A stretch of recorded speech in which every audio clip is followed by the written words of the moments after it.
여러분 밤새 안녕하셨습니까? 뉴스파이터 김영준입니다. 오늘과 내일의 서울의 기온이 38도까지 오르는 최악의 더위랍니다.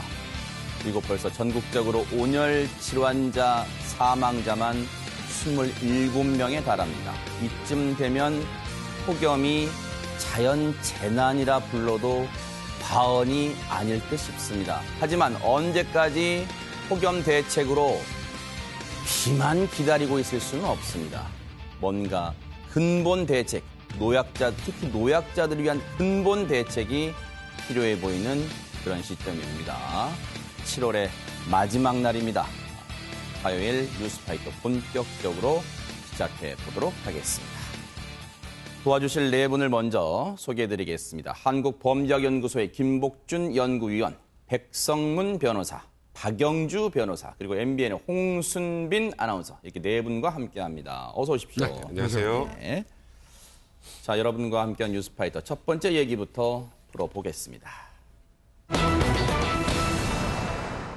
제주에 일가족이 놀러 갔다가 실종된 여성, 벌써 실종 일주일이 다 돼가고 있습니다. 홍순빈 아나운서. 네, 제주도에 여행을 갔다가 이 실종된 행방이 묘연해진 30대 여성 소식 어제 뉴스파이터 시간에도 전해드렸는데요.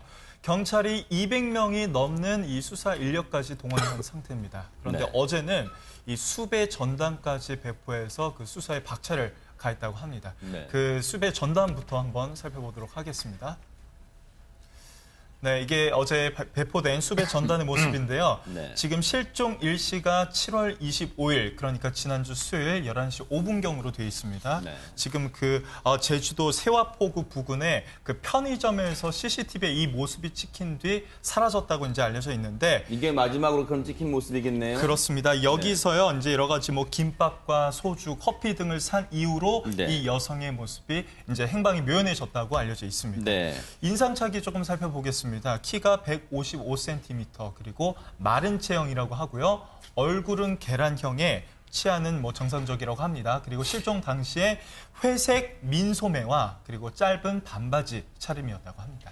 어제 이 시간에는 경찰이 가족들의 동의를 구해서 이 여성의 얼굴이 크게 나온 정면을 바라보고 있는 사진을 이미 공개한 바가 있습니다. 이후 뉴스파이터 방송이 나간 직후 해당 경찰서에서 이렇게 실종 전단까지 만들어서 시청자 여러분 그리고 많은 시민들의 지금 제보를 기다리고 있는 상황인데, 지금 이렇게 실종 전단을 만들어서 이 실종 여성의 인상착의를 구체적으로 지금 적시를 해놓고 있고, 시청자 여러분들을 위해서 어제 보여드렸던 이 여성의 얼굴, 정면 얼굴이 나온 사진을 저희가 잠시 뒤에 보여드릴게요. 이게 아마 더 시청자 여러분과 시민 여러분이 혹시 제보를 해주신 데 많은 도움을 줄 수 있는 사진일 거라고 생각이 드는데, 이 여성이요, 지금 지난 25일 날 밤 11시 5분쯤에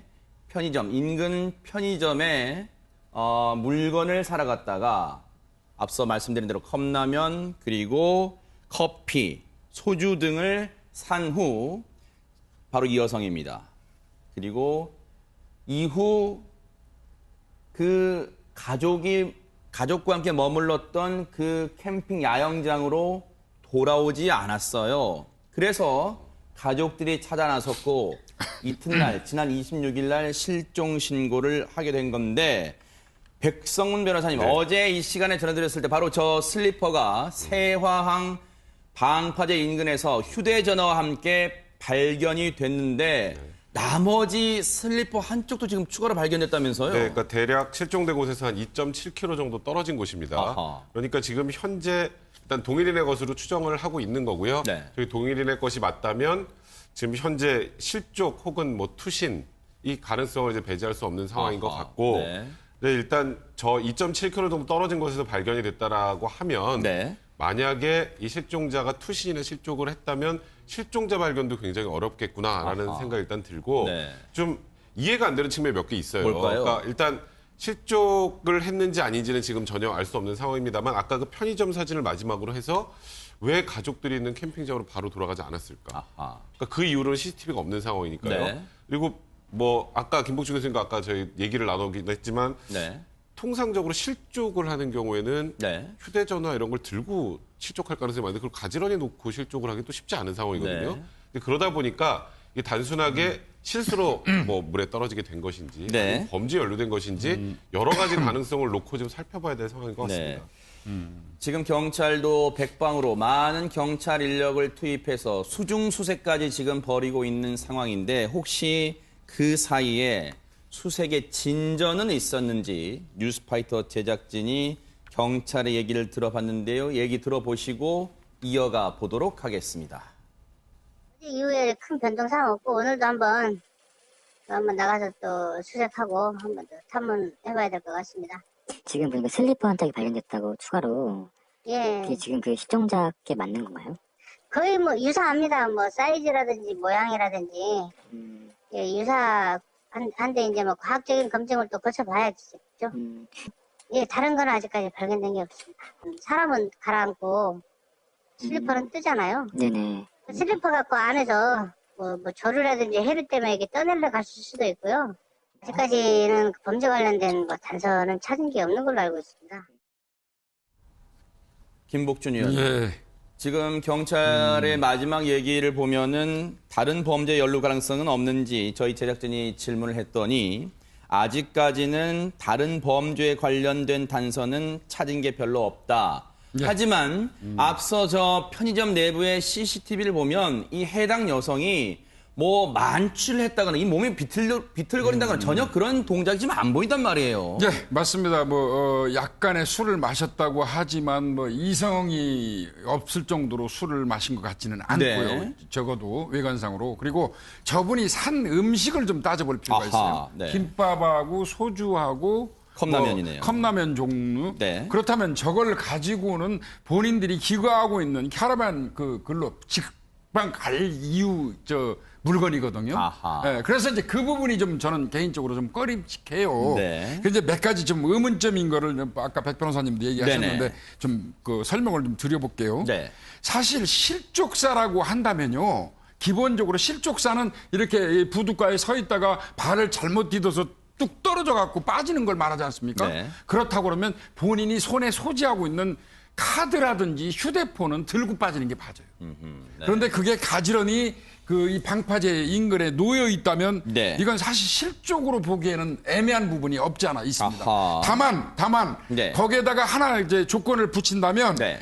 혼자 그냥 거기 앉아서 약간의 술을 한 잔 마시다가 휴대폰이나 카드를 거기다 놓고 술을 마시다가 잠시 일어서서 앞쪽을 보다가 빠졌다면 그건 타당성이 있어요. 네. 그러니까 구태의 실족이라면 그 정도로 봐야 되고요. 네. 오히려 지금 휴대폰이나 카드를 가지런히 놓고 슬리퍼 한쪽도 거기 있단 말이죠. 네. 그런 경우라면 오히려 자살이라면 타당성이 있어요. 네.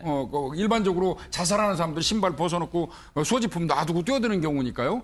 그래서 네. 모양새가 일견 보기에는 마치 자살처럼 보여진다고요. 오히려 네. 더 타당성이 있어 보인다는 거죠. 네. 근데 자살이라면 만약에 자살할 만한 이유가 또 있어야겠죠. 네. 그래서 이제 그건 경찰이 따져볼 일이고요. 네. 그리고 어디까지나 범죄 연루 가능성은 절대 배제해서는 안 됩니다. 네. 이 부분은 따져봐야 될 것 같고요. 네. 결국 경찰이 그 당시에 물대라고 그러죠, 물대. 유속이라든지 이 조류 네. 이런 거를 시뮬레이션 해가지고 네. 사체가 만약에 있다면 빨리 찾는 게 이 사건을 해결하는 것 같습니다. 조금 전에 화면으로 잠시 나왔습니다만 저 포구 인근에 있던 그 카라반이라고 부르는 거 있잖아요.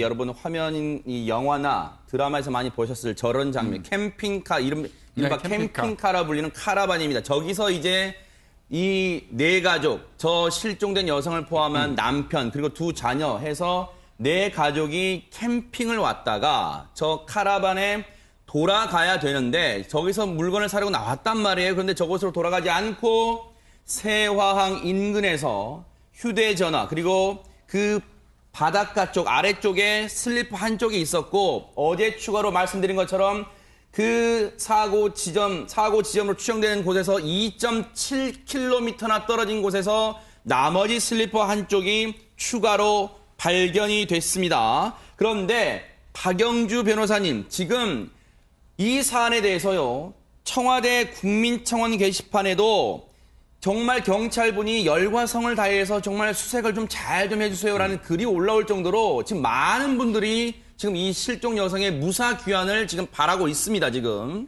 예, 그 실제로 그 청와대 홈페이지를 보면은 네.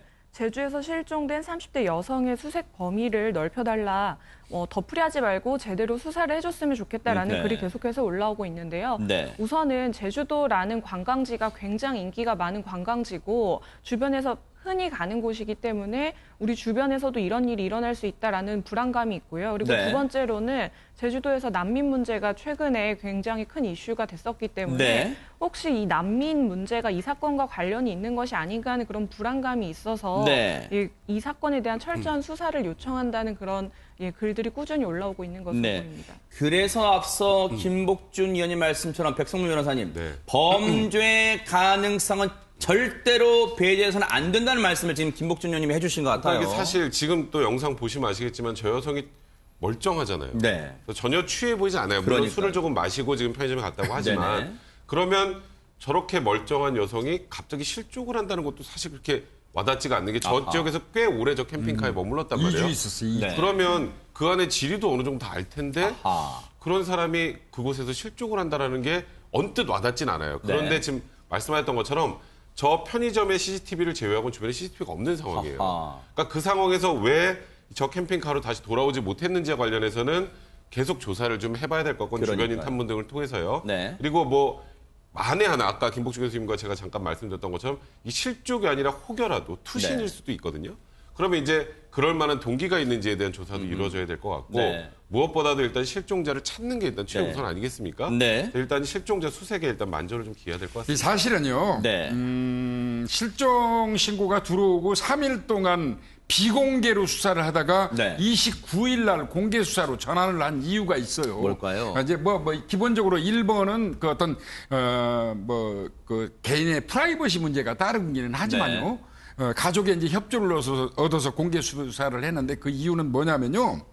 무엇보다도 만약에 그래서는 안 되지만 만약에 납치 등 어떤 범죄하고 연관이 있다면 공개 수사로 전환했을 때 저 여성분의 이 생명이 위험할 수 있거든요. 네. 공개 수사라는 게 이 납치 사건 같은 경우 이런 게 발생하면 굉장히 그 신중을 기해서 아하. 하는 거거든요. 네. 그래서 공개 수사로 늦게 한 3일 만에 전환한 이유는 네. 사실은 경찰의 입장에서는 실족, 자살, 그다음에 범죄 연관성 모든 거를 다 염두에 두고 그러니까요. 있었다는 것을 뜻하는 겁니다. 네. 어찌됐든 간에요. 지금 이 실종된 여성의 가족 입장에서는 이 해당 여성의 물품이 하나 둘씩 발견될 때마다 얼마나 지금 가슴이 그렇죠. 타들어가겠습니까? 부대 경찰분들이 힘드신 줄을 압니다. 하지만 이 가족분들만큼 이 가족분들의 마음을 걱정해서라도 이 철저한 수색 그리고 철저한 수사도 병행해 주시기를 기대를 해보겠습니다. 자, 지금 시각이 9시 34분을 향해 가고 있습니다. 지금 여러분께서는 뉴스를 파헤치고 이슈를 터뜨리는 뉴스파이터와 함께하고 계십니다.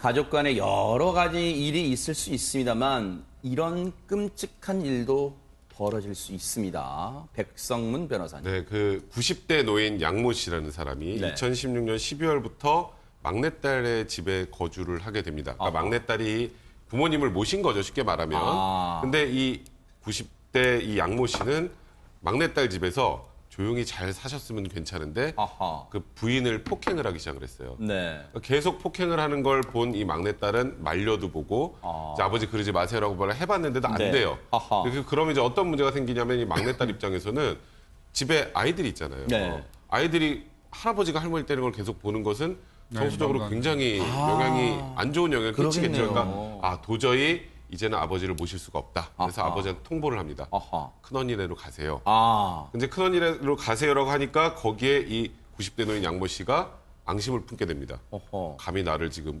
모시지 않겠다는 거야 하고 바깥에 나가서 흉기 2개를 가지고 집으로 와요. 아. 이 모시는 문제를 가지고 다시 이제 막내딸과 얘기를 하는 과정에서 갑자기 막내딸의 얼굴을 이제 폭행을 하고 아하. 그러니까 막내딸도 그 상황에서는 대항을 했을 거 아니겠습니까? 네. 대항을 하니까 이제 미리 준비했던 흉기 2개를 가지고 아하. 휘두르기 시작을 하는데 네. 그걸 보고 이 막내딸의 사위가 말리러 들어왔는데 네. 막내딸은 다행히 무사했는데 막내딸의 사위가 네. 이 좀 흉기에 찔려서 굉장히 중태에 빠지게 아이고. 됐어요. 네. 그래서 결국 다행히 이제 이 사위도 목숨은 건졌지만 네.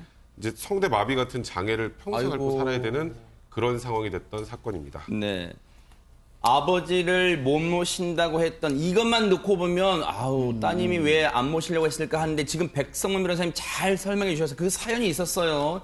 이 아버지라는 사람이 90대인데 어머니를 상습적으로 폭행하는 걸 보니까 말려도 봤습니다만 이 막내 따님의 자녀분들 있을 거 아니에요. 그러니까 이 자녀가 보기에는 교육적으로 너무 안 좋잖아요. 그래서 아빠 나 도저히 아빠 못 모시겠어.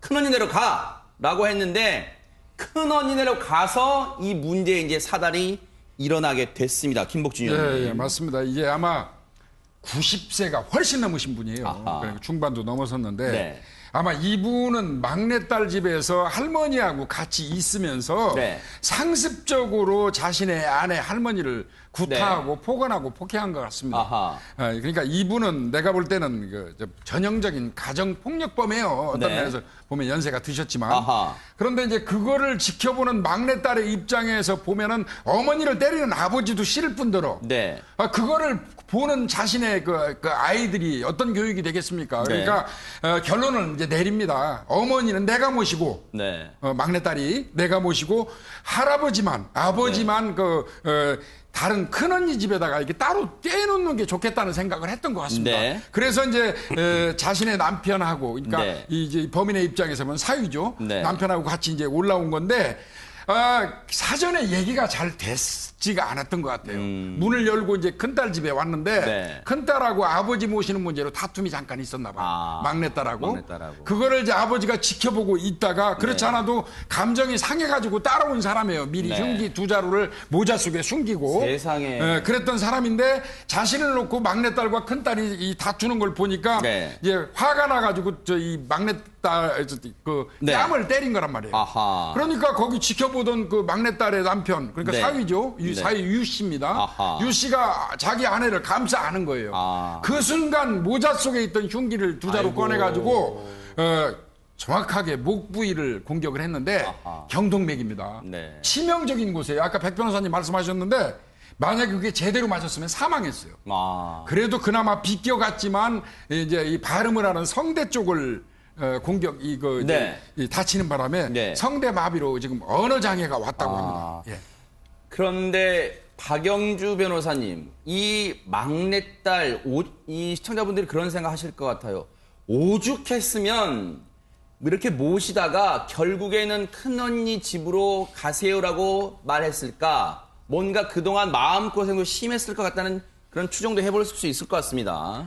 예, 그 아내를 수시로 때렸고 그 모습을 가족들이 계속 봐야 하고 또한 그 외손녀까지도 그 광경을 목격했기 때문에 네. 굉장히 그 가족들의 정서에 안 좋은 영향을 끼쳤을 것 같습니다. 네. 근데 이렇다면은 어떤 그 법적인 구제 수단이 없었을까를 생각해 보면 네. 뭐 가정폭력으로 형사 고소를 한다든지 혹은 어머니하고 이혼을 시킨다든지 이런 방법을 생각해 볼 수는 있었을 겁니다. 아. 하지만 아버지의 나이가 이제 96세셨다고 하기 때문에 네. 굉장히 나이가 많으신 상태여서 네. 마지막 애정 끝까지 그래도 우리가 책임을 져야 하지 않을까 그런 생각이 들어서 네. 그래도 끝까지 큰언니에게 맡기는 것이 가장 좋은 해결책이 아닐까 이렇게 생각을 했을 수도 있고요. 네. 혹은 이혼을 하더라도 그 자식들에게는 1차적인 부양 의무가 있습니다. 그래서 네. 그 자식들이 나서서 황혼 이혼을 시켜주어도 아버지가 오히려 역으로 부양료 청구를 하는 경우가 있기 때문에 아하. 어찌됐건 법적인 책임을 져야 된다는 생각으로 이와 같은 전문가의 도움을 받지 않고 이혼 선택을 했던 것 같습니다. 네.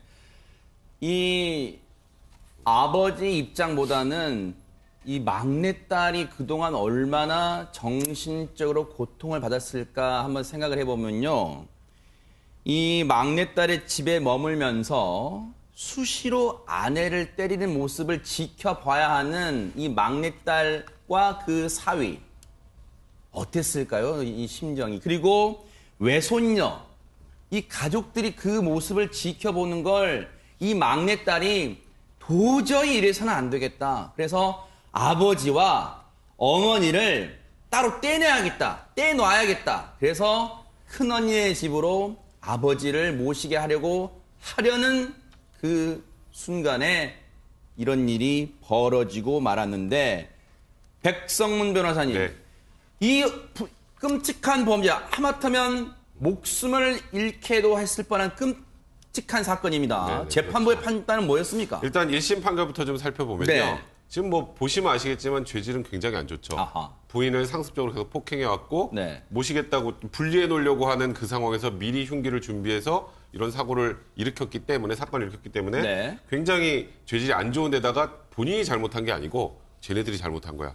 계속 법정에서 그런 얘기를 한 거예요. 아하. 이제 그렇게 해서 이 살인 미수 상황에서 나이가 96세임에도 불구하고 네. 1심에서는 징역 4년을 선고했습니다. 아하. 그럼 100세의 줄소예요. 100세. 그러네요. 이제 그런데 네. 이제 그 상황에서 이제 또 양형부당으로 항소를 했고요. 네. 항소심에서도 마찬가지입니다. 죄질이 안 좋다는 점은 변함이 없어요. 네. 그러니까 미리 준비한 흉기를 휘둘렀고 네. 또 이제 그런 상황이지만 어쨌건 아무도 자기를 모시지 않으려는 상황에서 앞으로 후회와 자책 속에서 살아야 되는 그런 상황들을 고려하고 무엇보다도 고령이기 때문에 아. 굉장히 이제 건강도 좀 안 좋아진 것 같습니다. 네. 그래서 이제 1년을 낮춰서 징역 3년을 선고했는데 아. 통상적으로 이 지금 할아버지의 나이가 96세 뭐 이렇게 아니라 좀 나이가 좀 젊었다면 이건 3년 4년으로 끝날 만한 사건이 아닙니다. 굉장히 죄질이 안 좋기 때문에 훨씬 네. 더 중형이 예상된 사건인데 이게 제일 고려가 됐던 건 나머지가 아니고 아. 고령. 고령. 네, 나이 때문에 이제 징역 3년으로 1년이 떨어지게 된 겁니다. 근데 김복준 예, 의원님, 예. 이 고령인 점을 재판부가 네. 2심에서 항소심 재판부가 참작을 했단 말이에요. 예. 그런데 글쎄요. 나머지 그 피해를 봤던 가족들 입장에서는 이게 정서와 괴리감이 있지 않을까라는 생각도 해보는데 어떻습니까? 이 부분은. 일단은 가족들의 그 입장은 참 복잡 미묘할 것 같아요. 그럴 것 같아요. 어찌됐건 아버지가 한 행위로 본다면 정말 아버지로서 자격도 없고 처벌받아 마땅하지만 그런데 또 보시다시피 나이가 96세예요. 네. 96세인 사람이 1심에서 4년을 받으면 백 변호사님 설명하신 것처럼 만기하는 날이 100세입니다. 100세. 아하. 일반적으로 100세를 천수를 다 한 걸로 봐요. 그런데 그 100세까지 그 교도소에서 있다가 아버지가 사망하는 걸 보는 그런 그 느낌도 있잖아요. 그래서 복잡할 것 같은데 네. 여하간 제가 볼 때는 법원에서는 조금이라도 감형을 해준 거는 그래서 100세 이전에 네. 천수 이전에 나가라는 어떤 그런 의미는 은연중에 작용한 걸로 보입니다. 아니 그럼 박영주 변호사님 2심의 판단이 그대로 혹시라도 뭐 대법원까지 이 사안이 갈지는 모르겠습니다만 2심의 형량이 그대로 확정된다면 그럼 99세에 지금 이 사람이 아버지라는 사람이 나오게 되잖아요. 그렇다면 이후에 과연 가족들이 그동안 많이 뉘우치셨죠? 그래 이제 같이 살아요. 이게 할까요? 그 부분도 아마 정말 나중에 문제가 될 것 같습니다.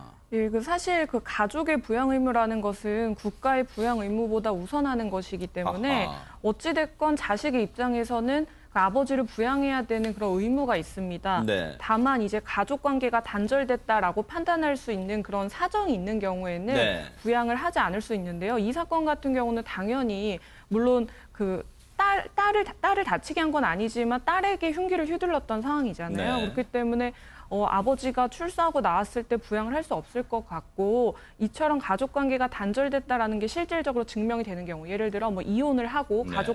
가족들 자식들이 부양 포기 각서를 제출하는 경우는 아. 나라에서 일정한 정도 최저 생계비 정도의 지원을 해주기는 합니다. 아, 어쨌든요 한때의 판단 잘못 그리고 한때의 몸에 밴 이 폭력성 이게 결국 한 가정에 이런 큰 화를 불러왔다는 점에서 참 안타깝다 이런 생각을 해봅니다. 자, 여러분과 함께하는 뉴스파이터 다음 얘기로 넘어가 보겠습니다. 정말요, 우리가 이 뉴스파이터 늘 강조하지만요, 우리 아이들, 정말 우리 사회가 정말 온전하게 보호를 해줘도 모자란 그런 존재들입니다. 홍순빈 아나운서. 네, 지난 7월 6일 새벽에 인터넷 그 경북 경산의 맘카페에 유치원 조리사라고 하는 사람이 글 하나를 올렸습니다. 아하. 글의 제목은 썩은 고기 유치원이었는데 그 어허. 글의 내용 한번 살펴보면요. 제목이 심상치 않네요. 그렇습니다. 벌써부터 네. 심상치가 않습니다. 조리사가 그러니까 유치원 이제 급식을 준비하던 중에 네. 준비된 돼지고기에서 갑자기 썩은 냄새가 났다고 합니다. 아이고. 그래서 이 고기를 준비해준 해당 유치원 원장에게 급하게 전화를 하는데 아하. 이때 황당한 지시를 받습니다. 뭐라고요? 이 고기를 그냥 버리는 게 아니라 네. 식초를 고기에 듬뿍 넣고 삶아보라는 지시를 했다는 겁니다. 아하. 그래서요 조리사가 그 지시를 따라서 실제로 그렇게 했다라고 양심 고백을 하면서도 네. 유치원에 대한 폭로를 계속 이어나갔습니다. 식초를 그러면 이 조리사는 원장 말대로 식초를 듬뿍 넣고 삶아보란 지시에 에이 어떻게 먹는 거 이렇게 라고 한 게 아니라 일단 지시를 이행했단 얘기예요? 그렇습니다. 바로 아하. 지시를 이행을 합니다. 아하. 그래서 식초를 넣고 삶아서 살짝 맛을 보는데 본인이 먹기에도 못 먹을 정도라고 합니다. 아. 그래서 다시 유치원 원장에게 전화를 해서 이게 도저히 먹을 수 있는 상태가 아닙니다라고 얘기를 하니까 네. 그때서야 사태살 1kg을 다시 줬다고 하는데 네. 그마저도 상태가 좋지 않았다고 합니다. 아. 들어보니까 한 봉지는 핏기가 도는 돼지갈비였고 한 봉지는 이 돼지고기가 갈색빛을 띠었다고 하네요.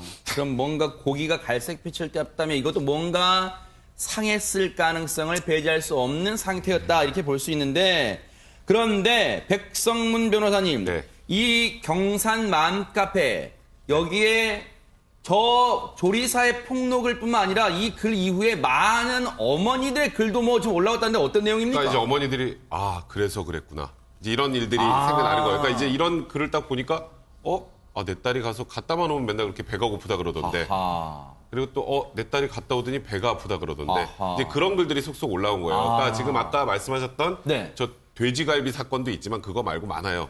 이제 여기 워낙 한 93명 많죠. 세상이 많네요. 93명인데 네. 원장이 진미채라고 아시죠? 그 오징어채 같은 네네네네. 거. 그거 한 봉지를 딱 주면서 그걸 다 나눠서 먹어라. 그 한 봉지 주면서 93명 원아들을요? 그다음에 이제 제철 과일이다. 그리고 사과 7개 줬는데 3개는 썩은 거. 그 썩은 부위를 도려내고 그걸 또 최대한 얇게 썰어서 93명의 아이들에게 나눠줬다라고 하네요. 그러다 보니까 네. 아까 제가 말씀드렸던 것처럼 아이가 유치원에서 돌아오면 간식을 찾고 맨날 배고프다 그런다. 당연하죠. 이렇게 주면 당연히 배고프겠죠. 그리고 최근에 딸이 배탈이 난 적이 있다. 아까 그런 썩은 고기를 주니까 아이들이 배탈 나는 거 아니겠습니까? 네. 이거는 정말 어머님들 입장에서, 부모 입장에서는 정말 네. 억장이 무너진 이런 생각이 드네요. 부실급식 실체가 어머니들의 이 글을 통해서 계속 올라오고 또 해당 앞서 양심 고백의 글을 올렸던 조리사가요. 김복주 전 요거 하나 읽어드릴게요. 이런 고백을 합니다. 하루는 급식 메뉴로 달걀국을 하기로 했나 봐요. 네. 달걀국이 보통 이 93명의 아이들이 먹게 하려면 큰 뭐라도 찜통 같은데 달걀국을 끓일 거 아니에요? 네.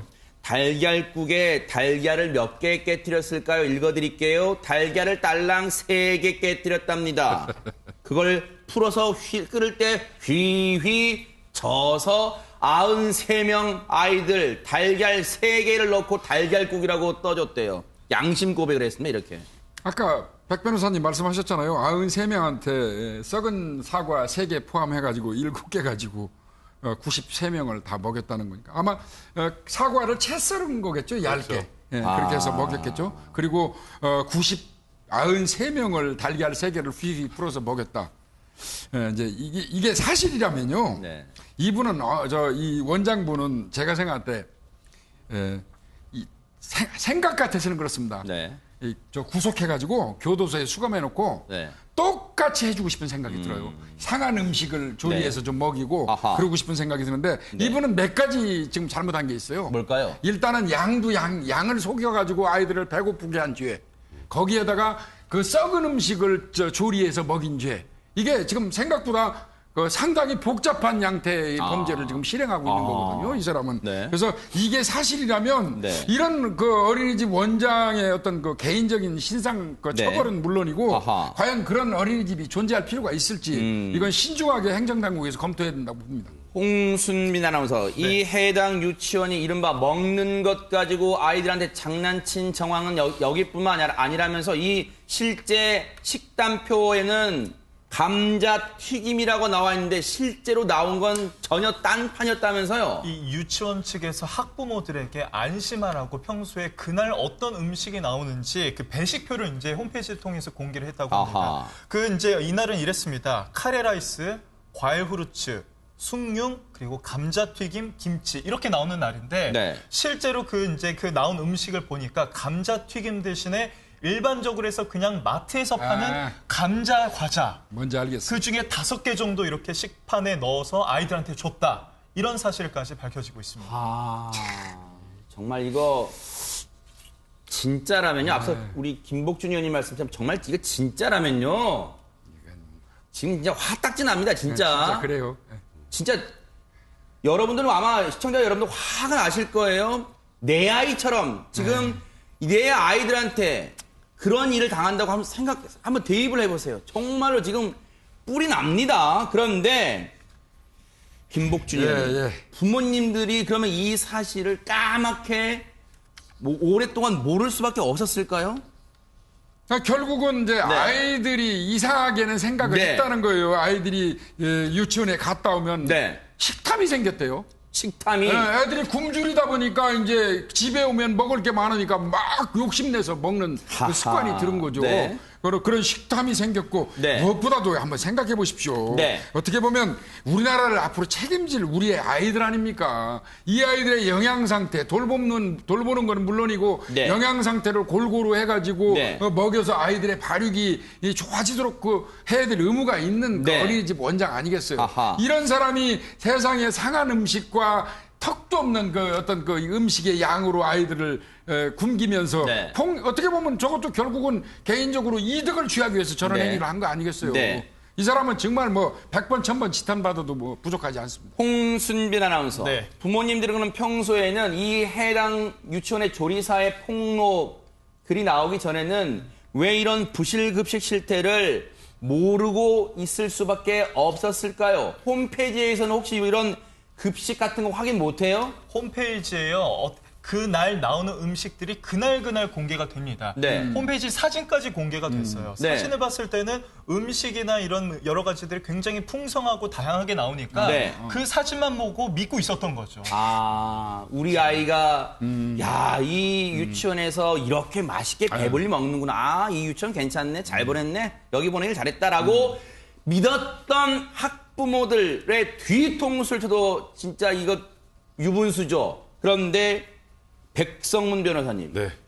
지금 이 내용을 들으면 너무 어이가 없다, 어처구니 없다, 분통 터진다 이런 감정은 지금 느껴지는데 확실히 어떤 부분이 죄가 되는지, 죄를 물을 수 있는지 이게 궁금합니다. 네, 그 얘기도 제가 해드리는데 네. 일단 이 사람은 유치원 운영 자격이 없네요. 없어. 그러니까 아이들 이코르 돈입니다. 네. 이 사람한테는. 그러니까 정말 일단 유치원 폐쇄하는 거는 기본으로 해야 될 것 같아요. 이게 사실이라면. 네. 형사적으로 보면 이 부실급식의 정도가 상한 음식까지 껴있었다면 그건 아동학대 수준이에요. 그렇죠. 일단 첫 번째 아동학대 문제가 될 수 있고요. 네. 그리고 이 급식 이렇게 사진 딱 올려놓잖아요. 되게 네네. 좋은 급식으로. 그리고 엄마들이 아유 이렇게 여기는 급식도 이렇게 좋은 급식이 나오네. 아이들 돈을 내고 보내죠. 네. 그거 사기죠 일단. 사기도 해당할 수 있고요. 네. 그다음에 이제 이 상한 음식을 먹고 아이들이 다쳤거나 아까 뭐 배탈이 났다거나 그거는 제가 보기에 미필적 고의 상해도 충분히 됩니다. 아하. 썩은 고기 이거 끓여. 식초 뿌려서 끓여 했잖아요. 네네. 그러니까 이제 너무 여러 가지 혐의라 저도 일일이 열거하기도 힘든 것 같은데 네. 이런 혐의들을 다 넘어서서 네. 이 유치원만큼은 이게 사실이라면 절대로 존재해서 안 될 유치원이라고 생각합니다. 아하. 이 부실급식이요. 정말로 박영주 변호사님, 왜 아이들을, 앞서 우리 백성문 변호사님 정말 좋은 지적을 해주신 것 같아요. 왜 아이들을 돈벌이 수단으로 생각하는 이런 못된 어린이집이나 유치원이 끊이지 않는 거예요, 대체? 예, 이런 문제가 하루 이틀 문제가 아닌데요. 그 경기도 오산에서도 비슷한 문제가 있었습니다. 아하. 그 어린이집 학부모 말에 따르면은 고등어 반마리를 15명의 아이들이 나눠 먹었다고 하고요. 고등어 반 마리를 15명이요? 예, 거의 찌꺼기 수준이었다고 합니다. 또한 뭐 어린이집 교사의 증언에 따르더라도 빵 하나로 아이들이 나눠 먹거나 뭐 당근을 한 조각만 먹거나 뭐 참외도 한 조각씩 작게 나눠서 먹는 그런 일이 비일비재했다고 합니다. 그래서 보다 못한 교사가 청와대 국민청원을 통해서 이를 폭로하기도 했지만 오히려 교사를 업무 방해로 역고소를 하는 그런 사건도 있었습니다. 네. 사실 그 전문가들의 말에 따르면은 네. 뇌의 90% 이상이 미취학 시기에 정해지기 때문에 굉장히 영양 상태가 중요한데 이렇게 상한 음식 그리고 그 양도 굉장히 적은 음식을 주는 것은 굉장히 문제가 크다고 보입니다. 아, 그래서 그렇군요. 김복준 의원님, 우리 어릴 때 이제 그런 말씀 많이 하시잖아요. 야, 어릴 때 잘 먹어야지. 영양을 골고루 많이 먹어야 뇌도 많이 자라고 네. 그렇게 하는 거였는데 이게 진짜 전문가들 그렇게 얘기하네요. 아니, 당연하죠. 이 어허. 시기에 지금 조금 전에 박영주 변호사님 말씀하신 것처럼 그 시기에 뇌의 그 90%가 형성이 된다고 하잖아요. 그렇다면 그 고루고루 영양 상태가 충족돼야지 되지 않겠습니까? 네. 그런데 진짜 우리나라의 앞으로 미래를 책임지는 네. 그 아이들한테 썩은 음식 네. 그리고 그 부족하게 네. 그 거의 뭐 이제 굶주림 겨우 면할 정도로 준다 네. 그러면 저건 어린이집 원장의 자격이 없죠. 기본 네. 아니 어린이집 원장의 자격보다도요. 네. 이미 어떻게 보면 저 사람도 엄마고 가족이 있을 거 아니에요. 네. 그런 자격이 없는 거죠. 이거는 백성문 변호사님, 이 정도의 폭로가 나오고 정황이 나온다면 네. 굳이 이 고소고발이 있지 않더라도 경찰이 수사에 나설 수는 이거는 없나요? 인재에서 수사할 수 있어요. 네. 제가 아하. 말씀드렸던 네. 혐의들로 사실이라면 네. 그건 뭐 고소고발이 필요한 범죄들이 아니기 때문에 아. 인지할 수 있고요. 네. 일단 행정당국이 나와서 실태조사부터 해야죠. 그러네요. 네. 일단 이걸 보고 행정당국이 가만히 있고 어떻게 되겠지가 아니라 가서 정말 여기 실태 정확하게 확인하고 그리고 실제로 이게 사실인지 저희도 지금 이걸 사실인 걸 전제로 지금 이렇게 얘기를 그렇죠. 하고 있지 않습니까? 네. 이게 정말 사실인지부터 정확하게 확인해야 될 아하. 것 같고 이 유치원 원장의 입장도 좀 들어봐야 될 것 네. 같습니다. 혹시 이 실태 조사를 하면요, 김복준 예, 의원님, 예. 이게 정말 이 아이들이 있기 때문에 되게 신중하게 해야 되잖아요. 그러니까 네. 해당 조리사뿐만 아니라 그리고 해당 유치원 교사도 해야겠죠. 그런데 혹시라도 이 아이들을 대상으로도 신중하게 좀 질문을 던져도 되는 사안인가요? 어떻습니까, 이 부분? 근데 이제 아이들의 연령 수준이 너무 어려버리면 네. 그 아이들이 이야기한 게 뭐 형사 사건으로 간다고 그러면 어떤 그 법적 그 증언의 능력이 있을지 여부는 따져봐야 되고요. 네. 그거는 제가 볼 때 좀 무리가 있어 아하, 보이고요. 참고적으로 볼 사항이고 네. 무엇보다도 그 음식을 했던 조리사가 가장 잘 알고 아하, 싶고요. 네. 그렇지 않습니까? 네네. 그리고 그분이 지금 이야기하고 있기 때문에 거의 우리가 믿는 상태로 지금 방송하고 있는 거고요. 네. 그리고 누구보다도 그 아이들한테 밥을 날려주고 아이들하고 그 식사하는 걸 그 관리한 그 교사들이 있지 않습니까? 그렇죠. 그분들의 어떤 아하. 진짜 양심을 가지고 네. 진술을 해준다면은 뭐 네. 이 사건은 해결하는데 그렇게 어렵지는 않을 걸로 보여요. 그리고 이제 뭐 객관적으로 봤으면 이 음식물 재료 산 내역 있을 거예요. 그렇죠. 네. 아. 그런 것들 체크해 보면 네. 이거는 어느 정도 금방 답이 나올 것 같습니다. 세상에 보세요. 앞서도 말씀드렸지만 전 너무 마음이 아픈 게 아이가 유치원에 돌아와서 이 간식을 찾고 배가 고프다 했대요. 막 엄마 간식 줘 그랬대요. 그랬더니 에이 이제 금방 있으면 저녁 먹을 시간인데 우리 저녁 먹고 나서 간식 먹자 했더니 아이가 흥분했대요. 아 간식 달라고 막 그렇게 흥분했답니다. 이게 그 당시에는 어머니가 아이고 얘가 왜 이래라고 생각하실 텐데 이 모든 사안을 얘기를 듣고 보니까 세상에 우리 아이가 얼마나 유치원에서 배를 골았으면 집에 와서 엄마 보고 제일 먼저 한다는 소리가 간식 줘 이랬을까라고 분통이 터지셨을 것 같습니다. 이거 경찰이요. 그리고 당국도 철저한 실태조사 나서 주기를 뉴스파이터가 꼭 지켜보도록 하겠습니다. 자, 여러분과 함께하는 뉴스파이터 이제 다음 얘기로 넘어가 보겠습니다.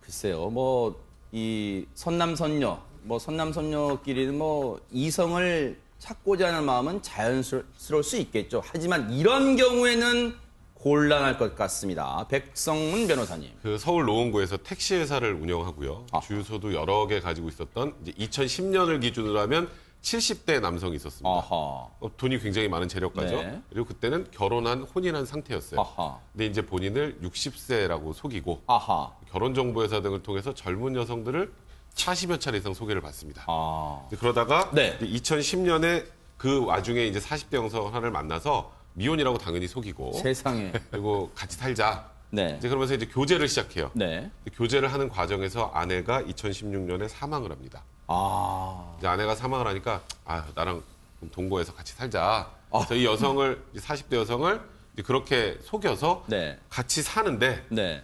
별다른 이유가 없이 갑자기 싫어진 거예요. 허허. 이 여성이. 그러니까 어떻게든 쫓아내고 싶어서 네. 계속 괴롭힙니다. 네. 계속 괴롭히는데 여성이 나가지 않으니까 네. 허위 고소를 하다가 결국 이제 맨 처음에 그 네. 고소장 내용만 보면 40대 여성이 잘못한 것 같아요. 네. 재력가가 막 집도 해주고 뭐 이렇게 이 안에서 같이 살 수 있게도 해줬는데 네. 그러니까 본인이 막 물건 다 기물 부수고 막 이런 것처럼 고소를 했단 말이에요. 아하, 네. 근데 결국 이 결과는 이 70대, 지금은 80대죠. 이 80대 남성이 구속되는 것으로 이제 반전이 일어나게 된 그런 사건입니다. 야, 이게요. 정말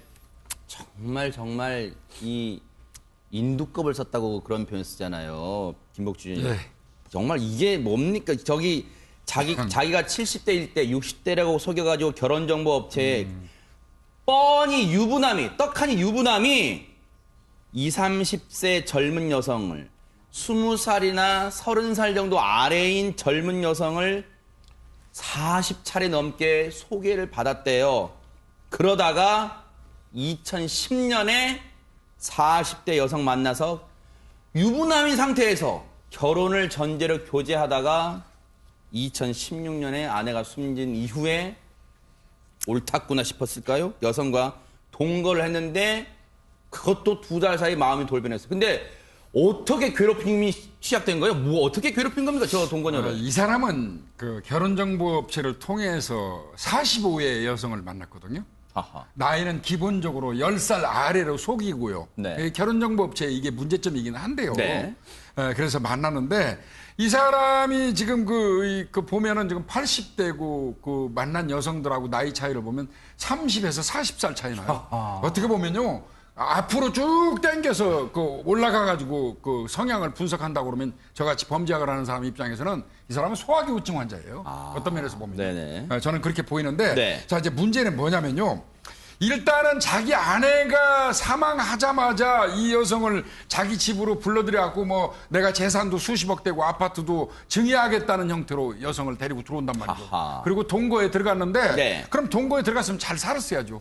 2달도 안 돼가지고 이 여성이 싫었던 겁니다. 하하. 그래서 아마 이 여성을 나가라고 요구를 했던 것 같은데 네. 여성의 입장에서는 바보입니까? 나갈 이유가 없지요. 네. 있으니까 이제 이 여성을 강제로 쫓기 위해서 네.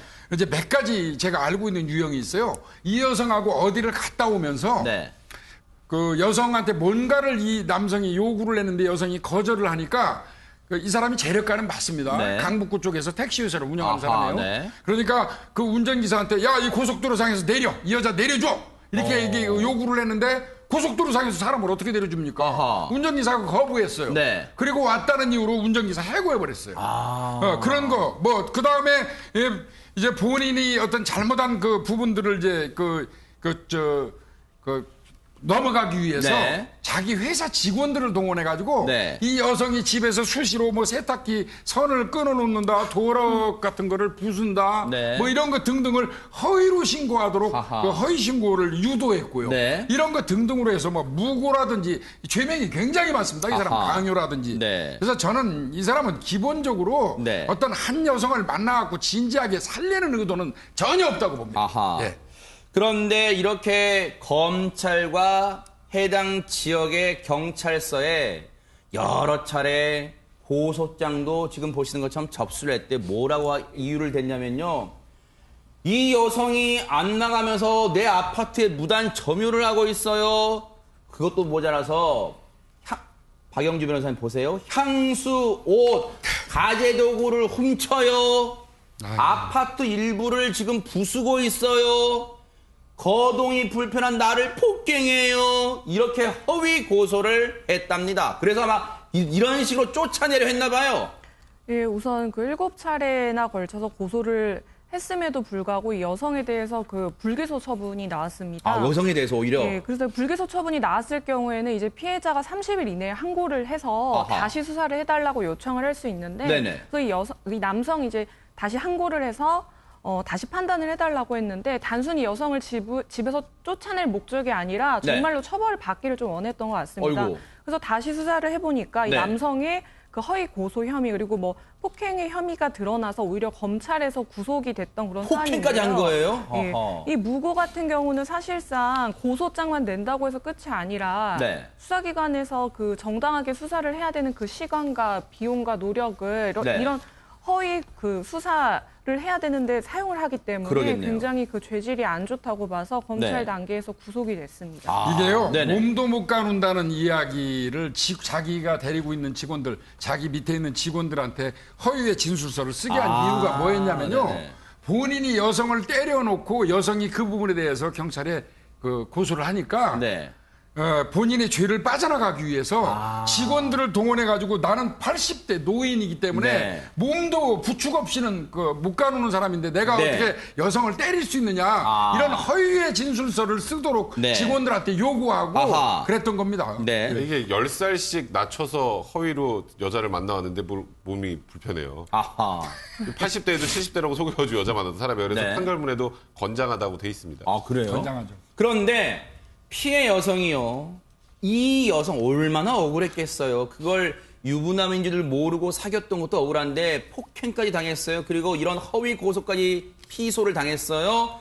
그런데 피해 여성이요. 홍순빈 아나운서. 이 여성만 있는 게 아니라면서요, 지금. 2015년에도 마찬가지로 자신의 나이를 속이고 40대 여성을 소개를 받습니다. 네. 그런데 이번에는 중간에 들켰어요. 자신의 실제 하하. 나이를 자신이 78살이라는 사실을 들키게 되니까 네. 이 상대 그 여성이 헤어지자고 요구를 합니다. 네. 그런데 이에 이제 앙심을 품고 아하. 그 상대 여성과 상대 여성의 형제를 폭행하고 협박에까지 이제 하게 되는데 네. 오히려 이때도 자신이 폭행당했다고 고소를 했다고 합니다. 이 시기를 보시면요. 네네. 2015년이에요.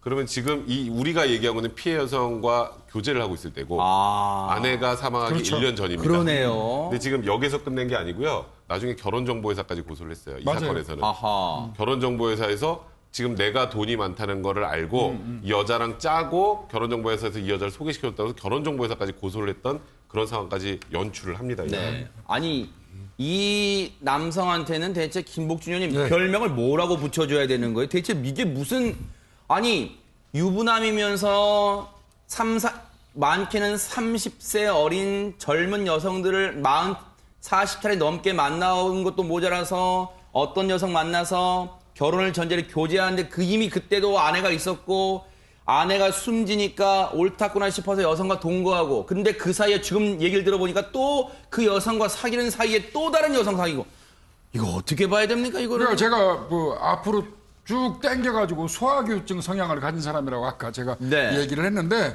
우리가 뭐 제목을 뭐 여기 뭐 저 언론 보니까 카사노바 쪽으로 이렇게 썼더라고요. 네. 여러 여성 편력 있는 사람을 뭐 일반적으로 카사노바라고 하는데 네. 사실상 카사노바는 이 사람처럼 이렇게 비굴한 짓 하는 사람이 아니에요. 네. 그러니까 네. 이 사람 뭐 카사노바라는 그 별명을 붙여주면 이 사람을 너무 띄워주는 오히려 거고요. 그래요? 아. 저는 제 생각은 뭐 이 사람은 아까 제가 말씀드린 것처럼 성향은 소아기호증 네. 환자 성향, 네. 그 다음에 여성에 대해서 그 자꾸 번갈아가면서 바꾸고 하는 거는 네. 일종의 성 중독자가 아닌가 아하. 싶습니다. 정말 정말 입에 담기도 정말 민망하고 기분이 별로 좋지 않습니다. 유쾌하지 않아요. 그런데 이 남성에 대해서 법원의 판단은 뭐였습니까? 백성문 변호사님. 일단 죄명을 쭉 불러드릴게요. 네. 무고는 맞죠. 이 맞지, 여성 무고. 잘못한 거 없는데 지금 아하. 고소했잖아요. 무고. 그다음에 직원들 강요, 네. 강요 미수, 그다음에 폭행, 네. 상해, 특수재물 손괴, 그다음에 폭력행위는 처벌하는 특례법에 보는 공동주거침입, 교사. 네. 이제 이 7가지 죄로 이제 재판을 받게 됐는데 네. 재판부도 정말 죄질이 너무 안 좋다고 본 것 같아요. 지금 나이가 80대입니다. 아하. 80대에게 아까 우리가 기억할지 모르겠지만 살인 미수에서도 90대 네네. 노인에게 징역 3년을 선고했잖아요. 네네. 이 사람 80대임에도 불구하고 또 거기다가 심지어 이 피해 여성한테 어떻게 또 자기 감옥 가는 걸 싫었던 거죠. 그러니까 합의가 안 되는 거예요. 피해 여성도 얼마나 화가 났으면. 네. 그러니까 1억 원을 공탁을 합니다. 아. 피해자를 위해서. 공탁이라는 거는 합의는 안 되지만 하면 안 되지만 내가 이만큼 이만큼 되겠다. 성의를 보이고 있다라는 걸 아. 하기 위해서 이제 1억까지 공탁을 했음에도 불구하고 그런 게 유리한 정황이 됐음에도 불구하고 징역 3년을 선고했습니다. 네. 정말로 이 한 사람의 이런 어처구니없는 파렴치한 행동이요. 많은 여성들의 눈물을 네. 흘리게 했다. 정말 그런 사건이 아니었나 이런 생각도 해봅니다. 교도소 들어가서 반성이나 할지 모르겠습니다. 이 남성이요. 또 거기서 진정하겠죠. 그러겠네요. 자, 여러분과 함께하는 뉴스파이터. 이제 다음 얘기로 넘어가 보겠습니다. 여름이라고 불 안 난다고 생각하시면 큰 오산입니다. 홍순빈 아나운서. 그렇습니다. 지난 22일 늦은 밤에 그 한 광주의 전통시장 안에서 네. 강아지, 개 한 마리가 짖기 시작합니다. 아이고. 이 개의 이름은 가을이었다고 하는데 아하. 계속 계단을 오르락내리락 불안한 모습을 보이고 네. 주인이 보기에 아니 우리 수줍음 많은 가을이가 이렇게까지 오래 짖을 리가 없는데 하고 주변을 이제 둘러보니까 네. 한 상점에서 불길이 치솟고 있었다고 합니다. 아하. 불이 났었던 거죠. 네. 이 영리한 강아지가 그 불을 보고 짖고 있었던 겁니다. 네. 그래서 이 주인이 다급하게 이제 119에 신고를 하고 네. 초동 대처를 했다고 합니다. 아하. 이 정말 충견 그리고 또 이 개들이 IQ가 높다는 건 뭐 여러 가지 뭐 기사도 보고 했습니다만 김복준 의원님 예, 예. 정말 불난 걸 보고 웡웡 웡웡 이렇게 한 거예요 지금? 네, 네. 저 주인 얘기가 참 그러네요. 뒷문 근처에 묶여 있던 하얀 백구 진돗개. 아. 근데 이제 이분 표현이 족보는 없지만 진돗개랍니다.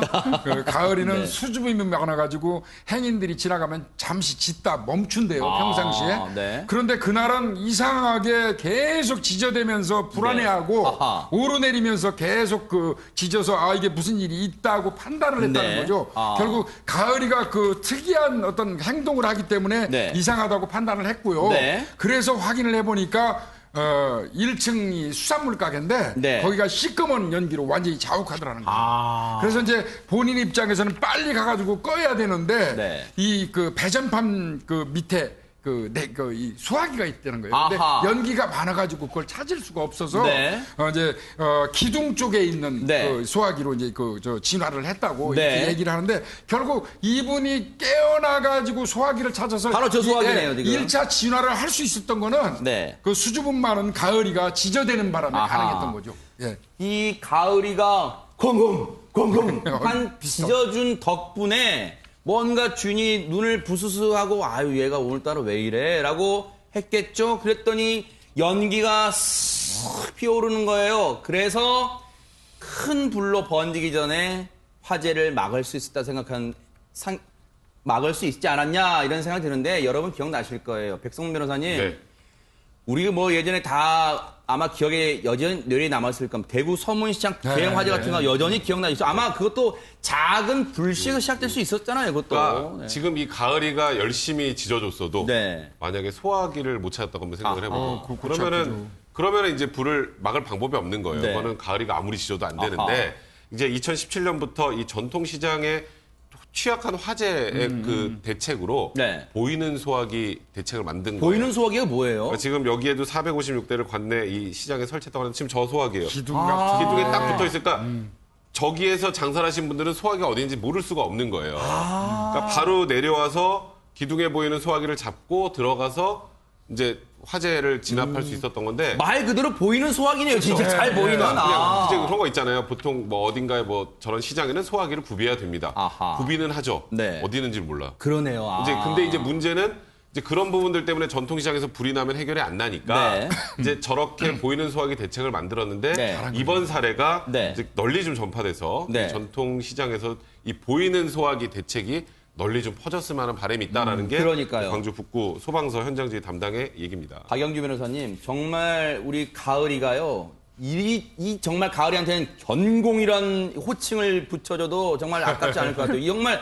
가을이 아니었으면 저 상인들이 정말 지금도 생각하면 와 우리 가을이 아니었으면 어쩔 뻔했어 아마 이럴 것 같아요 지금. 네, 그 가을이 주인인 그 횟집 사장님께서 네. 이제 화재 신고를 했고 사실 그 전통시장에서 화재 신고가 날 경우는 소방서에서 굉장히 긴장을 할 수밖에 없습니다. 것 같아요. 큰 화재로 번지는 경우가 많기 때문에. 왜냐면 점포가 다닥다닥 붙어 있잖아요. 그렇죠. 예. 그래서 이 경우에도 소방차가 8대 출동했고 아이고. 대원 32명이 이제 그 화재 현장에 출동을 했는데 네. 다행히 초기 대응을 잘해서 큰 역시. 불길이 네. 잡힌 그러니까요. 상태였다고 하고요.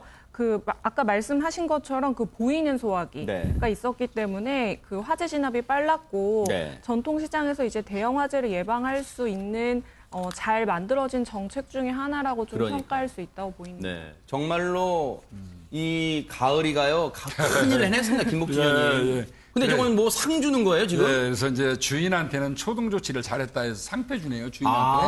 그리고 이제 가을이한테도 표창장을 주고, 네. 그 다음에 부상으로 사료를 줬어요. 네, 사료. 네, 물론 제가 짐작컨대 네. 가을이는 표창장은 전혀 관심이 없습니다. 본인한테 부상으로 주어진 사료에 관심이 많이 네. 있겠죠. 근데 그러네. 여하간 소방서장이 아마 이 강아지 개한테 준 최초의 표창장이 아닌가 싶습니다. 네. 예. 이 가을이가요, 아마 요즘에 제일 아마 인기가 있을지도 몰라요. 저렇게 불도 미리 막았지만 요즘 폭염이잖아요. 가을이 빨리 오기를 바라면서 가을아! 가을아! 많은 분들이 외칠 것 같습니다. 정말 가을이 잘했습니다. 그리고 주인분도 정말 감사드리고요. 자, 여러분과 함께한 뉴스파이터 이제 마지막 얘기로 넘어가 보겠습니다. 정말요.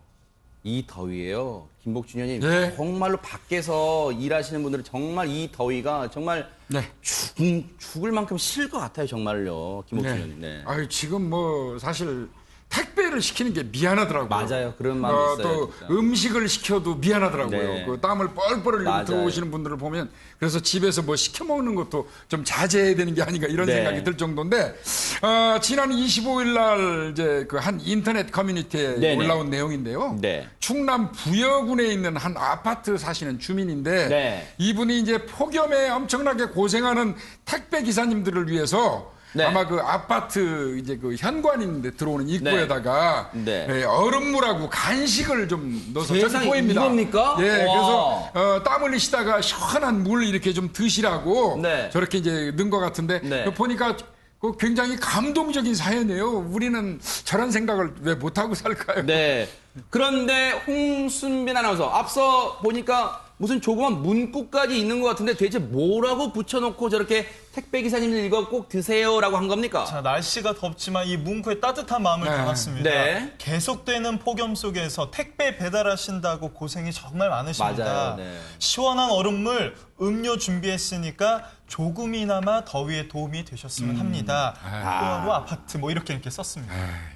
대체 어떤 따뜻한 마음을 가지신 분이 준비했는가 했더니요. 여기 입주민 대표분께서 이렇게 준비하셨대요. 그래서 또 저희가 네. 놓칠 수 없죠. 뉴스파이터 제작진이 입주민 대표분의 얘기를 들어봤습니다.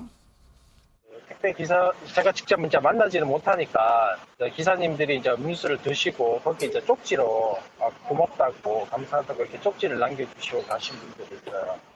퇴근하면서 그걸 이제 수거해가 이제 다시 출근할 때 아침에 갖다 놓죠. 딸들하고 그냥 좀 좋은 일을 이것저것 좀 많이 하려고 했고 좀 그분들한테 이제 뭐 도움이 되겠다고 생각을 하고 있더라고요. 와, 그런데 정말로 저 따뜻한 마음인데 그러면 저 아이스박스에는요. 아까 보니까 얼핏 뭐 물은 제가 봤습니다. 다른 것도 막 들어있는 것 같아요, 백승 변호사님. 예, 얼음물, 뭐 비타민 음료, 비타민 음료. 아, 그다음에 이제 뭐 여기 간식 같은 것도 좀 들어있는 것 아하. 같고요. 그러니까 정말 얼마 전에 기억할지 모르겠는데 이 택배 차량 들어오는 거 가지고 아파트와 맞아요. 택배 간의 다툼까지 있었던 뭐 그런 있었죠. 상황이었잖아요. 네. 너무 배려를 하지 않는 사회라고 그때 굉장히 안타까워했었는데 그랬죠. 정말 이런 게 정말 진정하게 같이 사는 사회, 네. 더불어 사는 사회라는 느낌이 들고요. 네. 근데 지금 여기 보시면 딸이 이제 그 다인이라는 6살짜리 딸이 있는데 그 딸이 이제 아이스박스를 같이 올려놓으면서 사진도 찍고 아이고, 그랬군요. 그 딸 아이도 굉장히 이런 걸 보고 많이 배울 것 같다는 생각이 드는데 이제 하여튼 지금 보세요. 지금 저 사진이에요. 이제 딸 네. 아이도 아이, 저걸 갖다 놓는 거. 아이고. 그러니까 저렇게 저희 무인 택배 시스템인 것 네, 같더라고요. 그러니까 정말 저도 저걸 보면서 웃음이 이렇게 저게 지어지네요. 얼마나 교육적으로 좋은 게 저게 밥상머리 교육이 따로 있는 게 아니에요. 저런 게 바로 밥상머리 교육입니다. 그런데 박영규 변호사님, 제가 이 좋은 일에 정말 초를 치는 질문인지 모르겠습니다만 저거 그냥 택배 기사님들 말고 다른 사람이 그냥 슬쩍 가져가면 어떡합니까 혹시? 이게 누구나 다 가져갈 수 있도록 설치가 되어 있기 때문에 아. 택배기사 아닌 사람이 가져가면 어떻게 하나 하는 그런 우려의 목소리가 있다고 합니다. 하지만 네. 다행히도 아직까지 그런 일이 없었다라고 아이고, 정말 하고 좋으신 분들이네. 여름이 끝날 때까지 계속해서 간식을 담아두겠다고 하는데요. 사실 이 아파트 같은 경우는 입주가 막 시작이 된 아파트여서 택배 아하. 차량하고 네. 그 이사 차량 간에 약간의 마찰이 네. 있었었다고 합니다. 그래서 아. 서로 좀 배려를 하는 마음에서 그러니까요. 이런 간식을 놓아뒀던 것 같은데 네. 이런 것을 바로 선한 영향력이라고 좀 말할 그러니까요. 수 있을 것 같습니다. 맞아요. 뉴스파이터 여기서 마치겠습니다. 함께해 주신 여러분 고맙습니다.